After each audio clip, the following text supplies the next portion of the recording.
Izziv spletnih tečajev v resnici ni, kako se posneti, ker v bistvu vsakdo se lahko usede pred spletno kamero ali pa konec koncev najame snemalca in govori o tem, kar ve.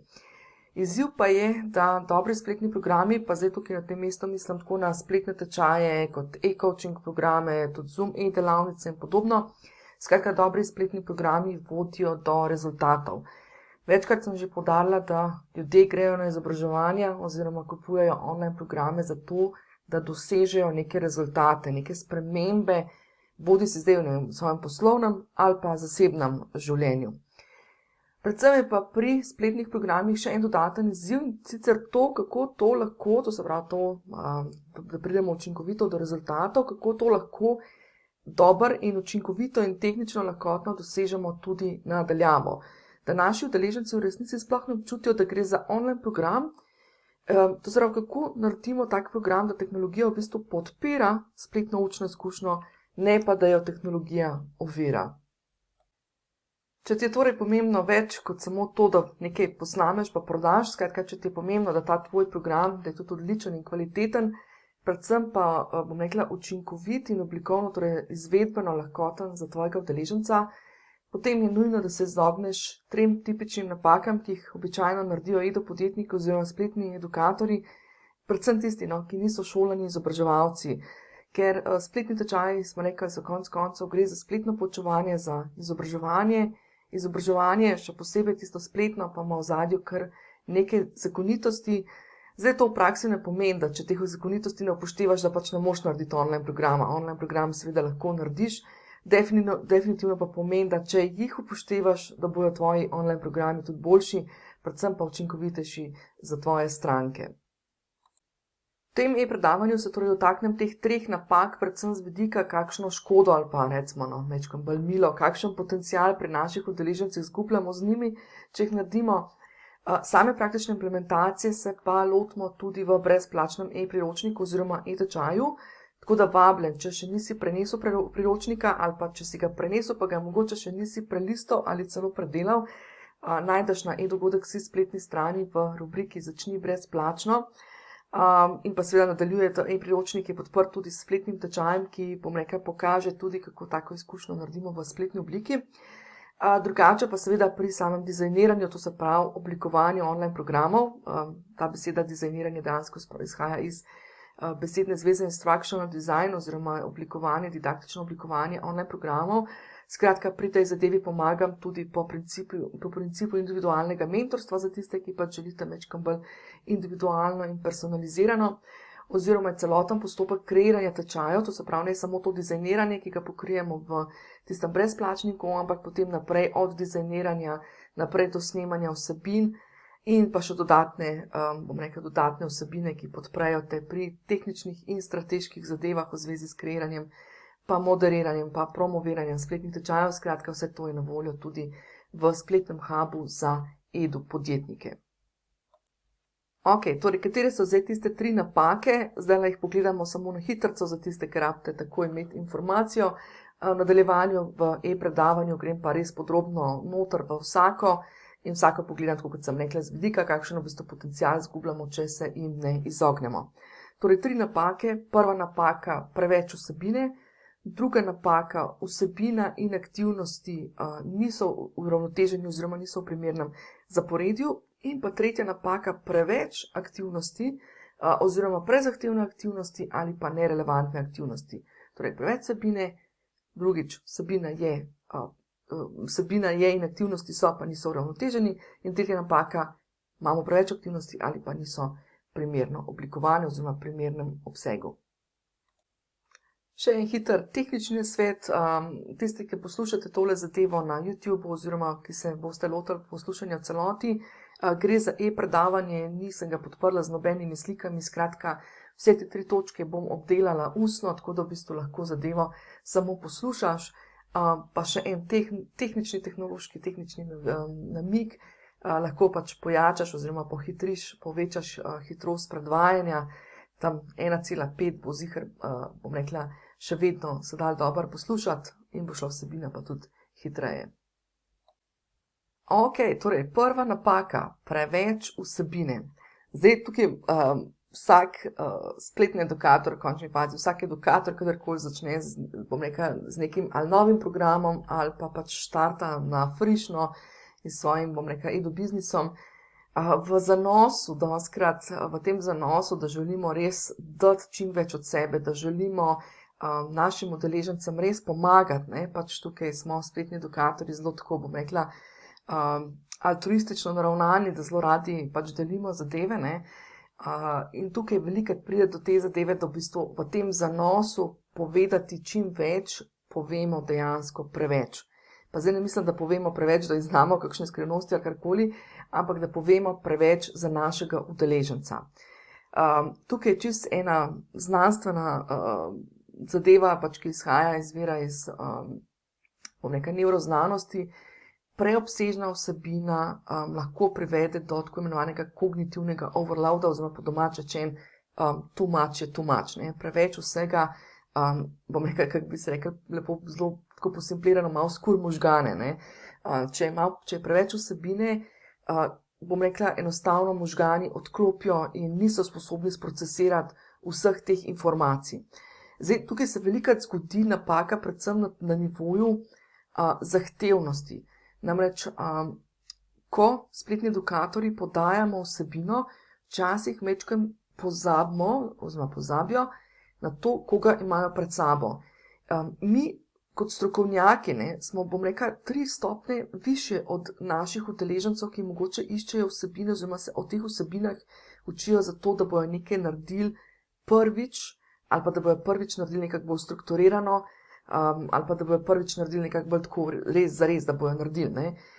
Skratka, mi v tem zanosu, v tem strokovnem zanosu dostikrat gremo v ta nivo, da v bistvu začnemo govoriti in razlagati o zadevah, ki so preveč globoke. To se pravi, da ne upoštevamo tega nivoja, da učimo, praktika, ampak gremo že kar na nivo, mogoče da učimo nekoga, ki je, za katerega predvidevamo, da bo tudi kar strokovnjak na tem področju, ali pa celo učitelj, kar je že še višja stopnja.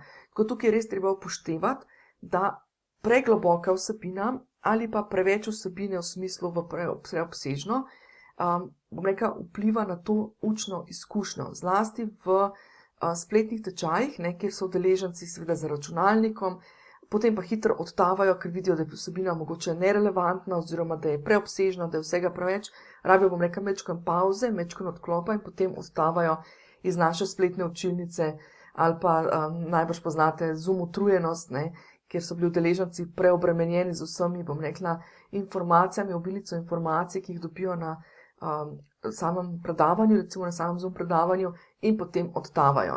In tukaj res moramo paziti, v spletnem okolju, to se pravi v spletnih tečajih so naši udeleženci, niso vrata stran, tako na klasičnem izobraževanju je vsem tista zagata, da rečejo, ok, zdaj bojo pa vsi videli, ko vstanem pa grem, tukaj le pa vsem nihče ga ne vidi, in je stran dejansko samo 2 klika stran od naše vsebine.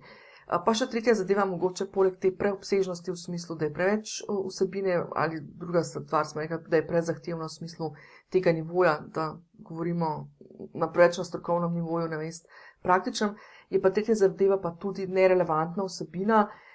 Dostikrat, se pravi, v zanosu povedati čim več, spletni edukatorji pridejo do tega, da začnejo noter v spletni program dajati vsebine, za katere se rečem fino je vedeti, nice to know vsebine. To se pravi, vsebine, ki v resnici ne podprejo, programa, ampak se nam zdi tako pomemben, tole pa mogoče bo koga zanimalo, pa jih dodajo. Zdaj tukaj ni problem v tem, da jih dodamo, tudi sama dodajam tudi po 1-urno predavanje kot nek dodatek v recimo nekem krajšem tečaju, vendar pa je pomembno, kako jih dodamo oziroma kako to predstavimo kot spletno izkušnjo v spletni učilnici. Druga napaka, ki jo pogosto naredijo spletni edukatorji, začetniki, pa tudi kasneje se še dostikrat zgodi, je to, da v bistvu vsebina in aktivnosti niso uravnoteženi ali pa da niso v primernem zaporedju.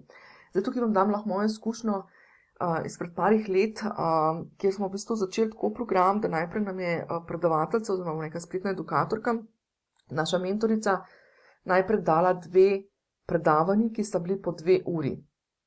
Polno enih informacij, Zdaj, sami predavanji sta bili seveda dosti dobro strukturirani, da si vedel, kaj pa, mislim, da je bilo pač imeli neko strukturo, pa nek rep.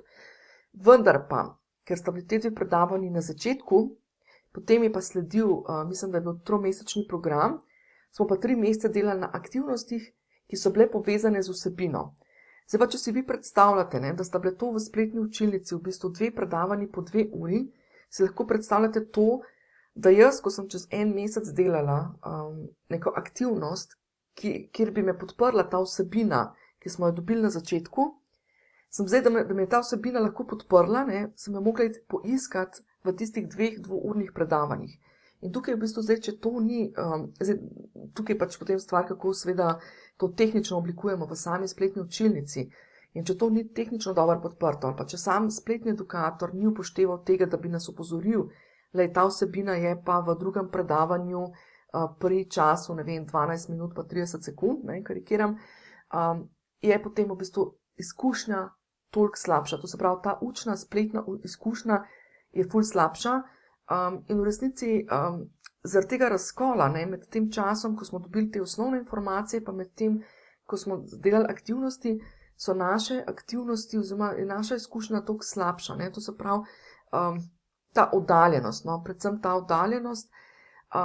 Skratka, ko mi kreiramo naše spletne programe, moramo imeti v mislih celostno spletno učno izkušnjo.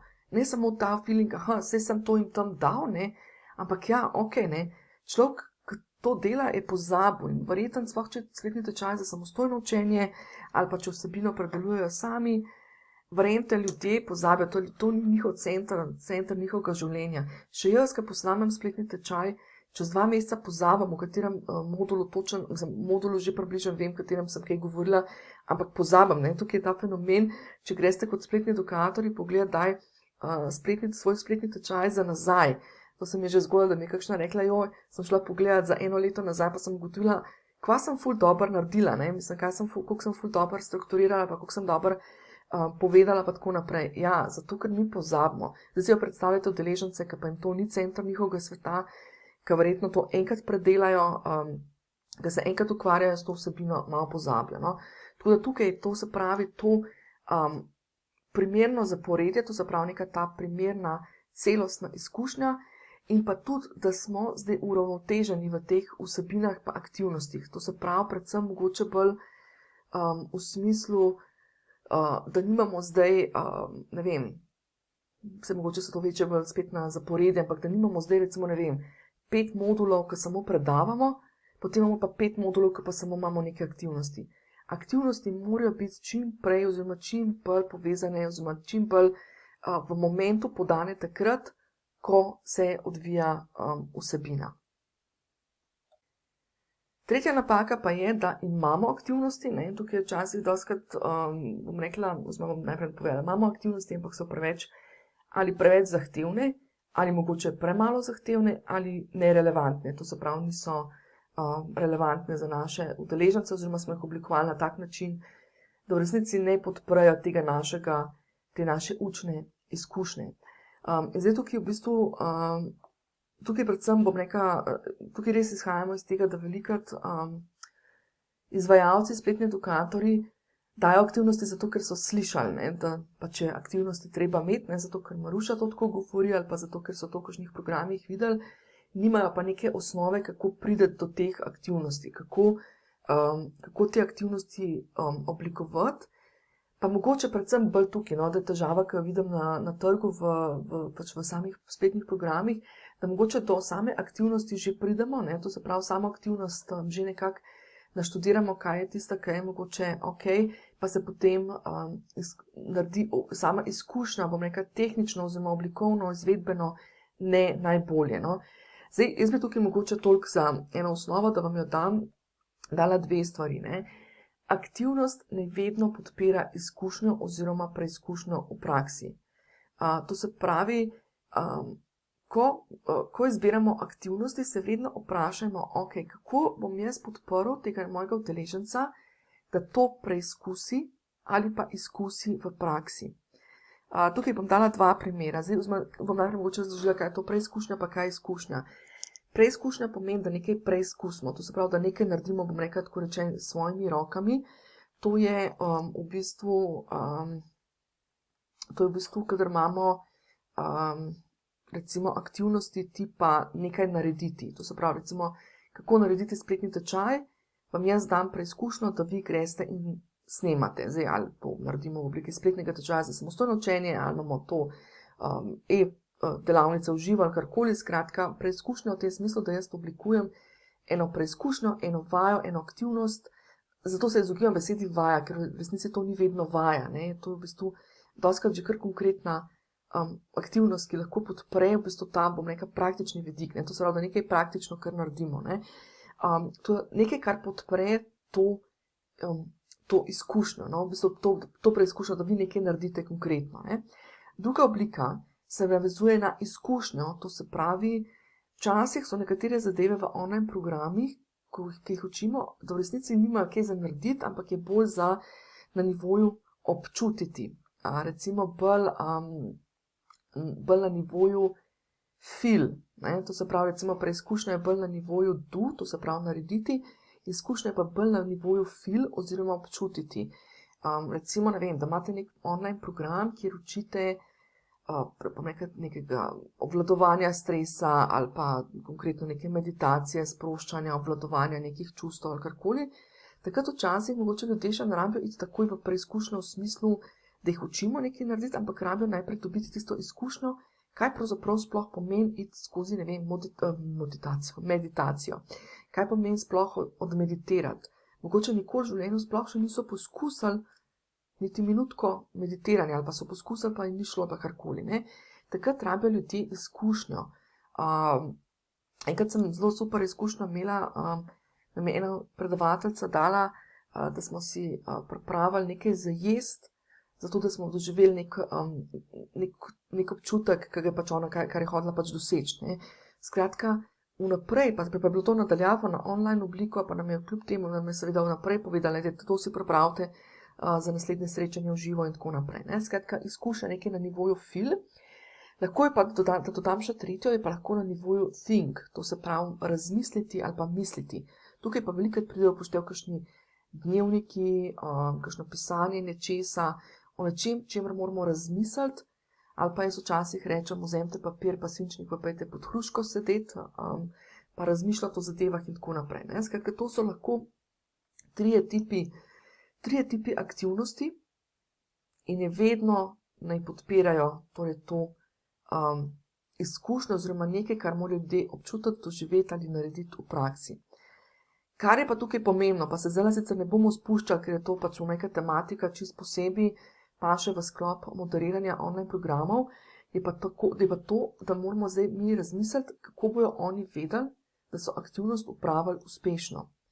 Zdaj, v nekaterih primerih, seveda, ko smo v živo, oziroma ko smo v vodenih programih, zdaj bodi si sinhrono ali pa asinhrono, to se pravi sinhrono na Zoom e-delavnicah ali pa asinhrono recimo v e-coaching programih, je seveda tisti kriterij uspešnosti lahko mi povzamemo z našim feedbackom. Damo feedback, povemo, ja, to je bilo ok, to ni bilo ok, oziroma usmerimo zadeve.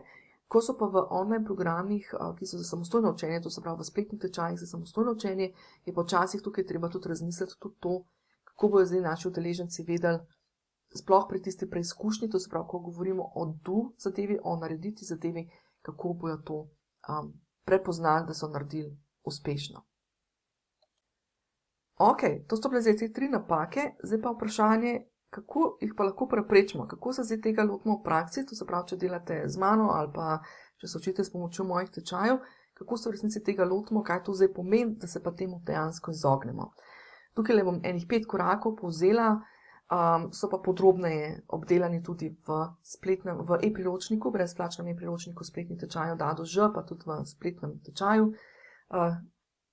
Spletni tečaj, oziroma kako narediti učinkovit spletni tečaj, in pa seveda še bolj podrobno v mojih plačljivih programih in storitvah.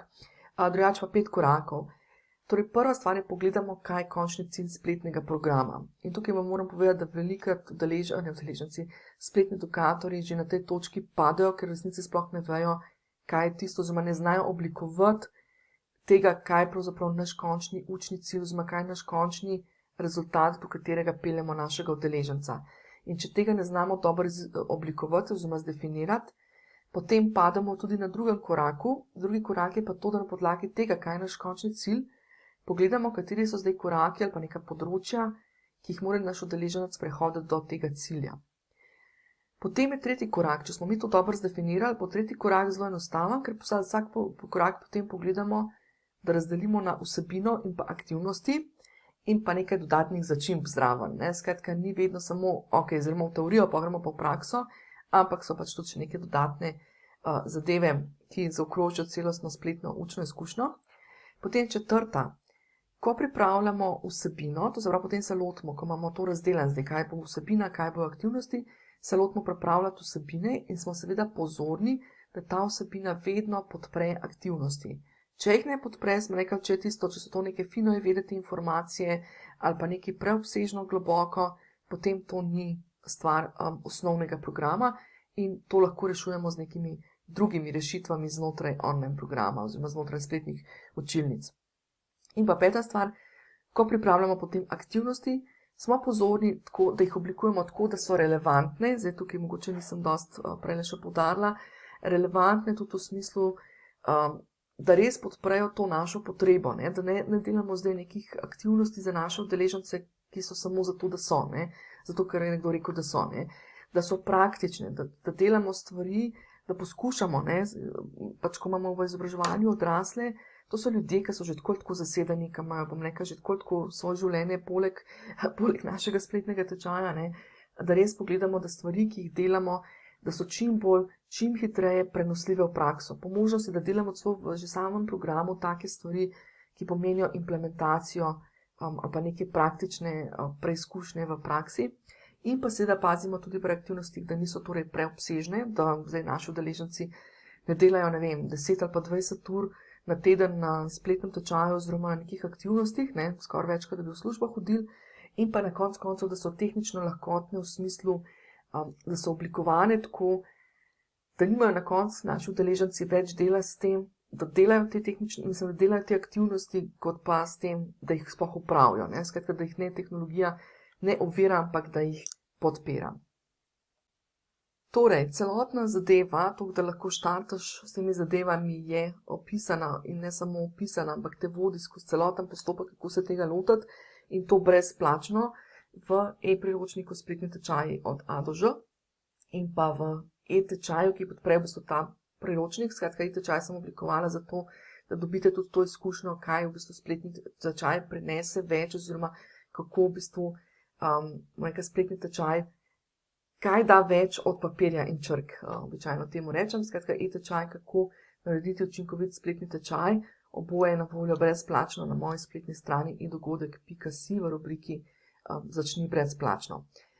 Druga stvar je pa seveda, da v bistvu gremo potem od tega zasnove, to se pravi od tega dizajna. Dizajn je v bistvu pravzaprav to, da nas pripelje do strukture, torej da imamo strukturo, da točno vemo, kaj bo naš tečaj pokrival, kaj bomo pokrivali vsebinsko, kam peljemo našega udeleženca, izvedbeno in tako naprej. In potem od tu naprej, to se pravi od te strukture naprej, pa za vso možno implementacijo od snemanja do pripravljanja e-gradiv, do nalaganja v spletne učilnice, do moderiranja v spletnih učilnicah in tako naprej. Skratka, ves support je na voljo v članskem programu Spletnih hubsa Edo-podjetnike.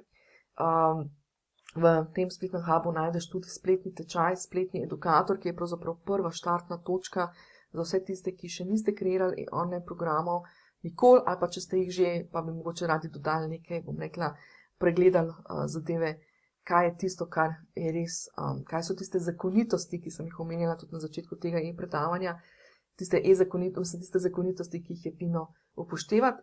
Za tiste, ki pa želite, ki imate mogoče zahtevnejše projekte, ali pa ki sploh ne veste, kako bi se lotili, ali pa ki pač bi radi delali 1 na 1, zato da imate res bolj poglobljeno zadevo, da lažje se posvetimo vašim konkretnim vprašanjem, da vam pomagam pri brainstormingu z idejami, da vam dam takoj šupen pogled v to, kaj bi mogoče šlo narobe oziroma kaj bi lahko bilo mogoče bolje narediti v sami spletni izkušnji.